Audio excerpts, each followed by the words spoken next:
Salutations amis terriens.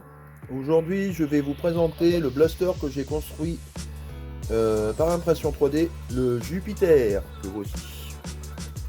J'ai mis pas mal de mois à le faire, parce qu'au départ j'ai téléchargé le fichier sur 3D Cult, et j'ai fait pas mal de modifications par rapport au boîtier. Le boîtier au départ, il y avait des dessins, tout ça, ça me plaisait pas, donc j'ai tout retouché. Ici j'ai fait une petite dédicace à JLBM pour son anniversaire. Aide by JLBM. Alors faisons un peu le tour du propriétaire. À savoir que l'embout de canon qui est ici dans le fichier original, c'est pas un embout de canon comme ça. C'est vraiment tout petit, tout plat, tout laid entre parenthèses. Moi j'ai préféré faire un canon cache-flamme. Sincèrement, je trouve que je l'ai plutôt bien réussi. À savoir que quand je vais poster la vidéo, je mettrai le descriptif où vous pouvez trouver ce fichier. Bien sûr, moi j'ai fait les modifications. Normalement, le blaster au départ, il est comme ça. Attendez, parce que normalement au-dessus, c'est pas comme ça. Ça devrait être comme ceci. Voilà. Et en fait, vous voyez la différence. J'en ai imprimé un autre. Voilà. Les modifications que j'ai apportées sur le blaster.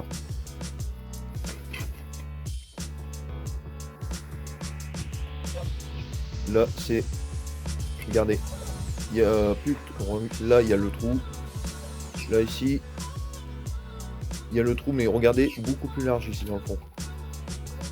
Et ici, pareil, j'ai modifié pour avoir une ouverture beaucoup plus large. Parce que ici, pas assez large. Les balles bloquent à chaque fois. Enfin bref, s'il y a des petites astuces que je vous donne, parce que si vous voulez le créer, vous pouvez le créer directement comme ça. Avec donc le boîtier à l'avant qui est ici, c'est marqué avec un dessin comme ça. Pas micro PA, vous inquiétez pas, il n'est pas marqué, il y a juste ce motif là qui continue là, etc. Enfin bref, voilà quoi. Moi personnellement, j'ai préféré faire un truc simple et sobre. À savoir aussi une chose, c'est que les flywheels d'origine qui sont sur le fichier FL, je les ai aussi modifiés. Normalement c'est des flywheels lisses, incurvés mais lisses. Moi les ai modifiés pour faire des flywheels comme ça. Incurvés mais crantés. Meilleure adhérence au niveau des balles. Ça c'est sûr et certain. J'ai gagné 11 FPS par rapport à l'original qui s'était lisse. On va passer au démontage du petit blaster, vous faire voir l'interne et les moteurs que j'ai utilisés. À savoir une chose, c'est que je vais certainement mettre un lien pour mettre un adaptateur pour mettre des moteurs de Worker 132. À savoir une chose, c'est que comme c'est des balles rivales, vous aurez peut-être tendance à avoir moins de patates malgré que c'est des moteurs 132. Moi personnellement j'avais essayé avec des moteurs 132 et avec ces moteurs là j'ai plus de performance avec ces moteurs là qu'avec les moteurs 132. Mais quand vous allez voir les diamètres des moteurs, vous allez me dire ah bah oui d'accord, on comprend mieux maintenant. Alors on va voir l'interne du blaster que j'ai fabriqué. Voilà. Alors ici vous avez la cage à flywheel. Et donc vous voyez ici les fameuses...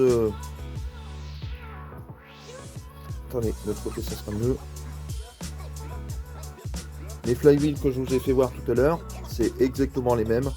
Les noir sur noir, vas-y pour voir comme je dis souvent.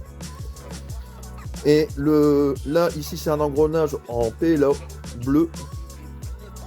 Bleu... On va dire bleu anodisé, on va dire. Et vous voyez les moteurs. Il y a le diamètre des moteurs. Alors ça c'est juste la moitié du moteur. L'autre moitié est dans la cage à flywheel. Voilà. Et ça c'est ce qui permet de lancer les balles quand ils arrivent au niveau ici. Juste là. Voilà. Sincèrement, j'ai fait regardez là ici, j'ai fait les fameux trous dans le blaster pour pouvoir passer les moteurs dedans. J'ai fixé avec deux vis de chaque côté, ici et ici. Je mettrai bien évidemment les liens où vous pouvez trouver ces fameuses vis de 3 mm, à savoir qu'il faut beaucoup de vis 3 mm de certaines tailles. Voilà. Vous voyez, ça tient impeccable, pas besoin de coller ni quoi que ce soit. Et vous voyez ici, à chaque extrémité, il y a les fameuses vis qui passent là en fait. Voilà. Et bien sûr, évidemment, tout ce blaster est démontable, à part ce boîtier là qui est fait d'une seule traite, comme je vous ai fait voir. Le rail Picatinny, c'est un rajout, centré, etc. Évidemment, je vous mettrai le lien pour le rail Picatinny. Je vous mettrai deux liens, donc un comme celui-là, un court, et un long pour vous mettre aussi jusqu'à l'avant du blaster. Donc ici, ça c'est la partie batterie. Hop. Voilà. Donc ici c'est pas compliqué. Il suffit de sortir le câble, brancher ce câble là sur celui-là. Et ce câble là ne sert uniquement à recharger la batterie ou à contrôler la batterie avec un module exprès que j'avais imprimé sur ma première version sur la mienne et que sincèrement je n'utilise plus parce que ça m'énerve, parce que ça contrôle la première batterie, la deuxième batterie et la troisième batterie, le nombre de voltage qu'il y a, parce que si ça descend en dessous de 2 volts, parce qu'une cellule correspond à 3 volts 7. Si ça descend en dessous des 2 volts, vous pouvez prendre la batterie et la mettre à la poubelle. Parce que vous allez, au lieu d'avoir une batterie de 11 volts 1, vous allez avoir une batterie de 7 volts 4. Parce qu'il y aura une des 3 cellules qui sera morte.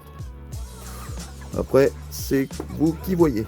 Donc, je vous fais voir le fonctionnement. Donc, ici, on va prendre les moteurs quand même dans les mains. Là, là ici, juste ce bouton-là. Hop, on va enlever le câble. Voilà. Et ici, ce petit bouton-là fait tourner cet engrenage. Donc, là, je vais tourner seulement le moteur qui envoie les balles. Et voilà, c'est pas plus compliqué que ça. Bien sûr, évidemment, le blaster est compatible aussi bien des chargeurs de 7 comme celui-là. Voilà, ça fait un peu petit, vous me dites tout de suite 7 en une seconde vous avez plus de balles. Et les chargeurs de Nerf Rival standard de 12. Et voilà. Moi sur le mien j'ai fait une petite modification, ici j'ai mis une crosse pour avoir une crosse pour moi, du fait que de ma taille, voilà.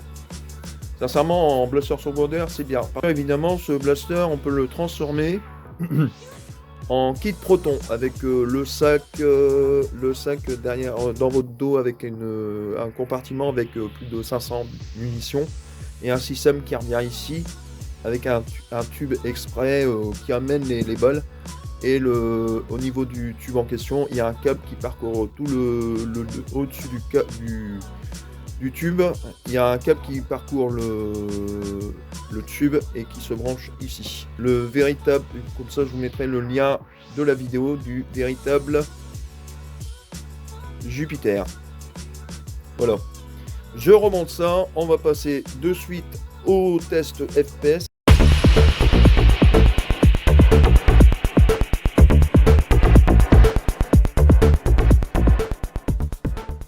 Nous voici de retour pour les tests de tir du Jupiter en FPS.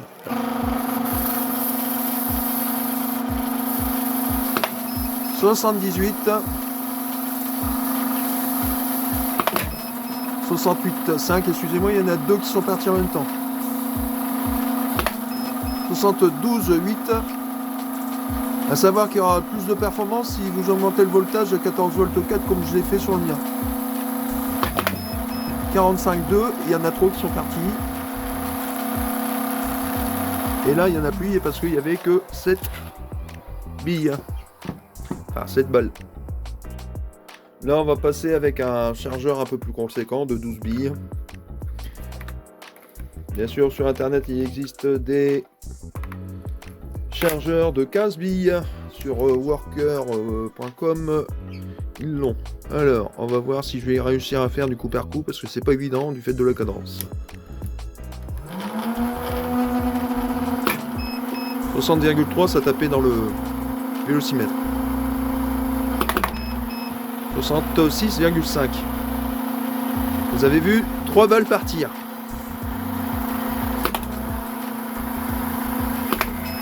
62,3.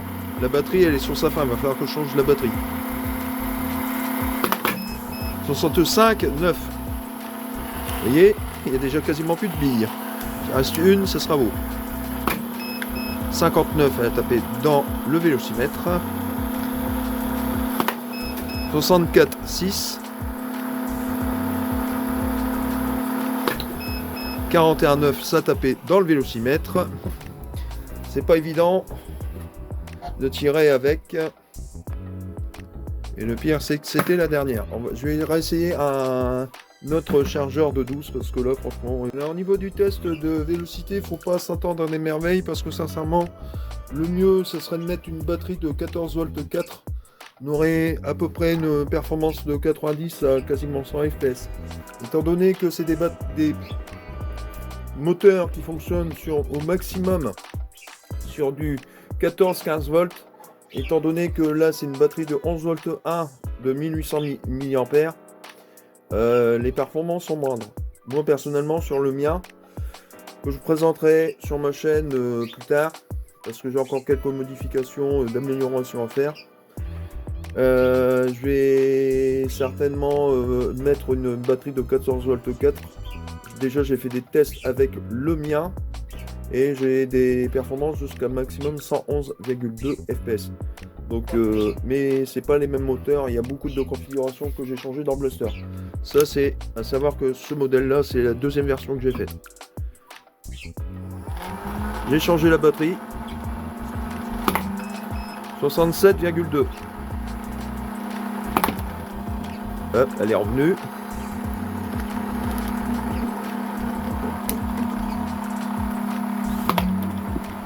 Ah, elle n'a pas été comptabilisée, tiens, c'est bizarre. 69,2.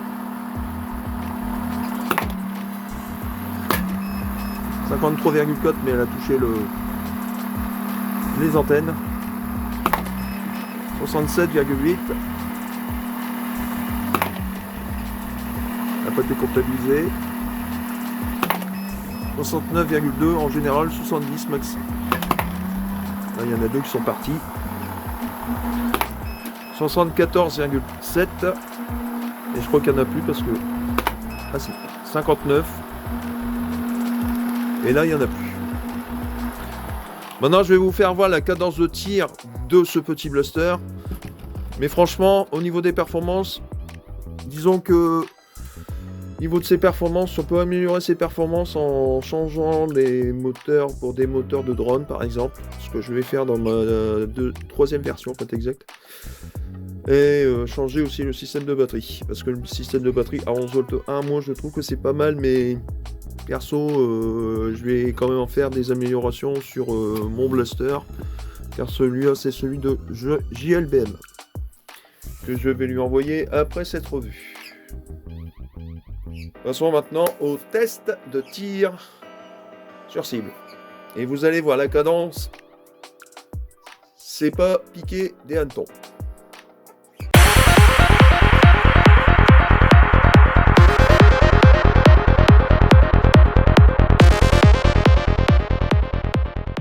C'est au test de tir avec ce petit Bluster, fabrication maison. Vous allez voir la cadence de tir. Je vais utiliser des chargeurs de 12. J'ai 3 chargeurs de 12. Vous allez voir la cadence de tir que ce petit Bluster il a. C'est parti. Voilà, le chargeur de 12 est déjà parti. À vide de chez vide. Donc, ça va, j'en ai encore un. Voilà.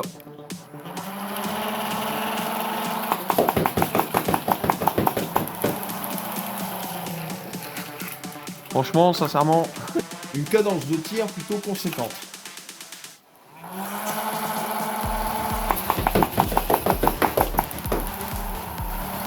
Et un chargeur de 12, ça va pas loin. Pour être exact, je fais 4 secondes avec un chargeur de 12. Et 1 seconde et demie, maximum 2 secondes avec un chargeur de 7. Preuve à l'appui, chargeur de 7. Et c'est parti mon kiki. Voilà, il y a plus de balles. Bientôt, je vais faire le mien en kit proton.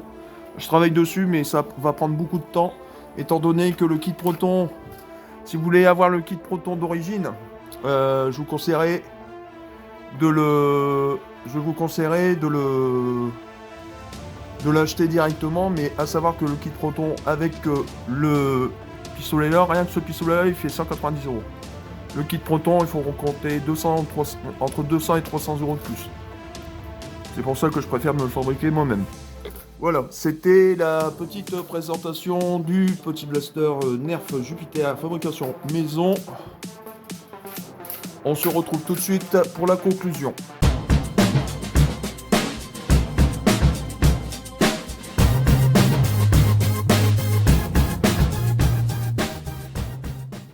Que dire de ce blaster?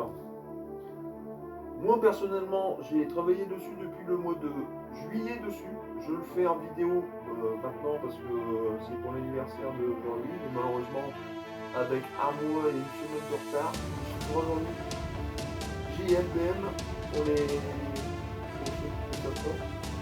Et sincèrement, c'est un super projet que j'ai fait. Au départ, j'en ai fait un aussi pour moi. C'est exactement le même que celui-là. À part que maintenant, moi, je vais certainement modifier et mettre des moteurs 180 pour voir la différence. Je vais faire certainement deux versions. Une comme ça avec des moteurs 180 Walker et encore un autre blaster comme ça, mais en version proton avec un réservoir à vie derrière dans un sac à dos avec la batterie et un tube qui vient se raccorder ici avec un réservoir de 500 000. Pour l'instant, c'est en cours de projet, on va dire. Pour l'instant, ce n'est qu'un projet parce que, étant donné que le Jupiter, moi personnellement, j'ai cherché pendant un moment et je n'ai pas trouvé de fichier pour me créer un véritable Jupiter. Le Jupiter que j'ai là, c'est un fichier que j'ai téléchargé sur Cube 3D. Un gars qui avait fait ça avec des moteurs de magnétoscope. J'ai pris à peu près les mêmes moteurs, la seule différence c'est qu'au lieu d'avoir un moteur de diamètre de 2 cm sur 1 cm d'épaisseur, c'est les mêmes diamètres mais sur un moteur de 6 cm. C'est pour ça que j'ai dû faire des modifications au niveau de la coque, faire les trous pour passer les moteurs, faire les caches moteurs tout simplement. Et rajouter un rail Picatinny parce que sur le fichier original que je vous mettrai en lien dans le descriptif de la vidéo, il n'y a pas ça. Et ici, c'est pas du tout la même chose. Beaucoup de choses que j'ai modifiées.